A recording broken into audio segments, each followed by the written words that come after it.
না না, এ খাবার খাওয়া যায় না। এটা কোনো রান্না হয়েছে নাকি? দাঁড়ান, ঘরের খাবার উপার্জন করা পয়সা দিয়ে তৈরি, সেই খাবার এইভাবে নষ্ট করার কোনো অধিকার নেই আপনার। হরিদা, হরিদা। কি বৌদি দিদিমণি? রজ জয়বাবুর কাছ থেকে পয়সা নিয়ে তিনি যা যা খেতে ভালোবাসেন দোকান থেকে কিনে এনে দাও। দেন যাও, পয়সাটা দেন। কি আমি টাকা দেব? আমার কাছে টাকা নেই। এনো খাও জল। কেন?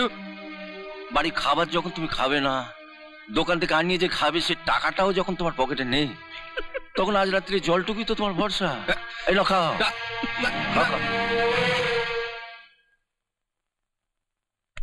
দীপক, শুয়ে পড়ছো নাকি?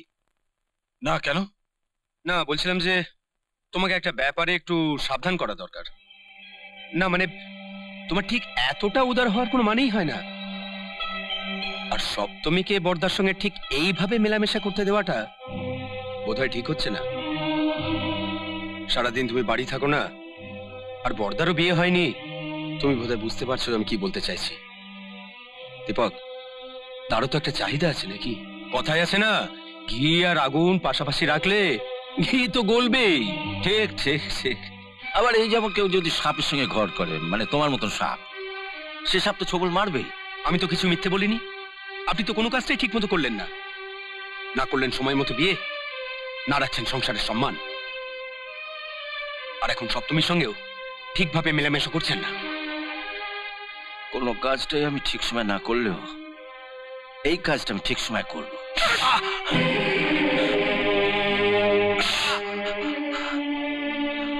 সপ্তমীকে প্রথম দিন থেকে আমি শুধু আমার ভাতৃবধূ নয়, ছোট বোনের মতন দেখি।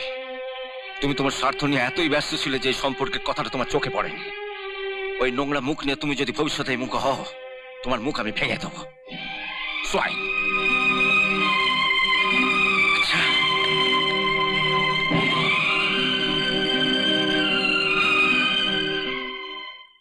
হরি, কি বৌদিমণি? যা দিদির এই সুটকেসটা গাড়িতে তুলে দিয়ে আয়। দাঁড়াও,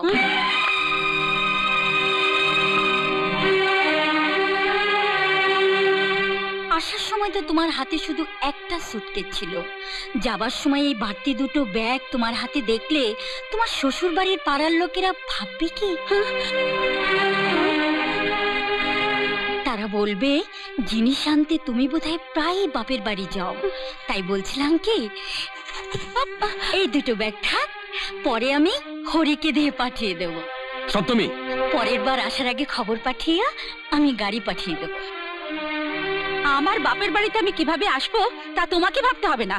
বৌমা, বৌমা, এ কি অসভ্যতা! ওর ব্যাগ দুটো রেখে দিয়ে তুমি কি সুখ পেলে? ও কিছু পায়নি, তবে তুমি সুখ কিছুটা পাবে। হ্যাঁ, সপ্তমীর ভাই পঞ্চম এ বাড়িতে ঘুরঘুর করায় কেন যে দামি দামি জিনিসগুলো খোয়া যেত, হারিয়ে যেত, পেতে না, তার উত্তর এই ব্যাগ দুটোই দেবে।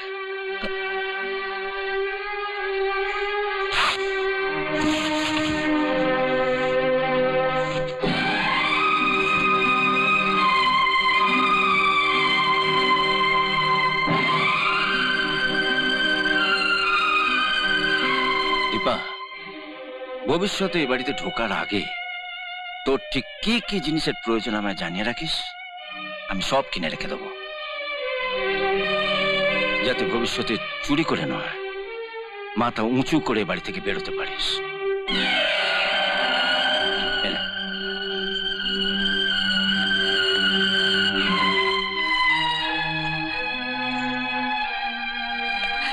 দীপা, দীপা,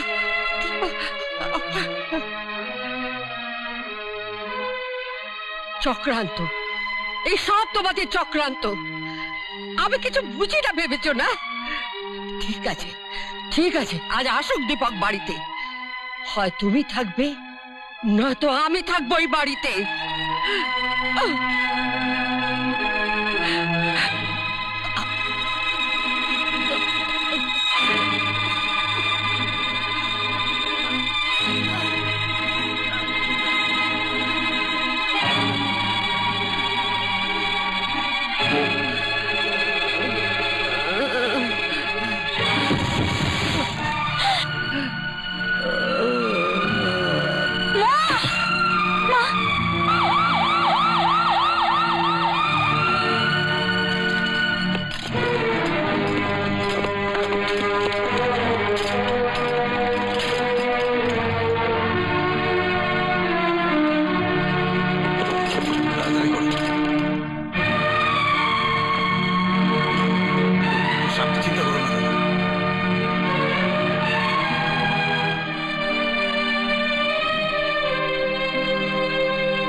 কেমন আছে কেমন আছে হ্যাঁ? আরে চুপ করে আছিস কেন? মা কেমন আছে বল। অপারেশন হয়ে গেছে, এখন অনেক রক্তের দরকার। ও তোমার লজ্জা হওয়া উচিত, আজ তোমার জন্য মায়ের এই অবস্থা। দীপু, এটা কারোর জন্য নয়, ইটস অ্যান অ্যাক্সিডেন্ট। মার মাথার ক্ষতটা তুই দেখতে পাচ্ছিস, তাই উত্তেজনা ওর মনের ক্ষতটা তুই দেখতে পাচ্ছিস না। যাক যাক শোন, থাকো সব কথা। রক্ত যদি লাগে রক্তের ব্যবস্থা কর, জোগাড় করার। কিন্তু দাদা, মায়ের রক্তের যা গ্রুপ তা এখনই জোগাড় করা যথেষ্ট কষ্টের ব্যাপার। আমি রক্ত দেব। তুমি রক্ত দেবে? হ্যাঁ, যতটা দরকার সবটাই। হ্যাঁ, কিন্তু তোমার রক্তের গ্রুপের সঙ্গে তো মেলা চাই। মিলবে? আমার মামা ডাক্তার, আমার স্বামী ডাক্তার, আমার রক্তের গ্রুপ আমি জানি দাদা। আমার রক্ত সবার সঙ্গে মিলবে, মায়ের সঙ্গেও নিশ্চয়ই মিলবে। আপনি আর দেরি করবেন না দাদা, ওকে বলুন যা করবার তাড়াতাড়ি করতে। দিবু, এর কথা যদি ঠিক হয় তাহলে দেরি করছিস কেন? এসো আমার সঙ্গে। দাদা, দয়া করে মাকে জানাবেন না যে আমার রক্ত তার শরীরে। একটা গ্রামের জঙ্গলি মেয়ে রক্ত নিয়ে সারা জীবন বেঁচেও মা সুখ পাবে না তাহলে। সপ্তমী,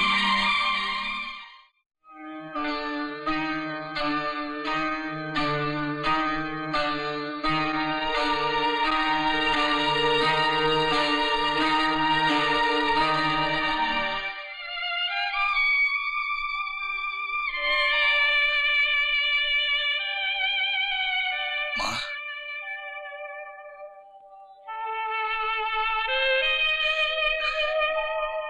সে কি? এমন আরো অনেক ভিডিও দেখতে এই চ্যানেলটি সাবস্ক্রাইব করে নিন এবং পাশের বেল আইকনটি প্রেস করে দিন।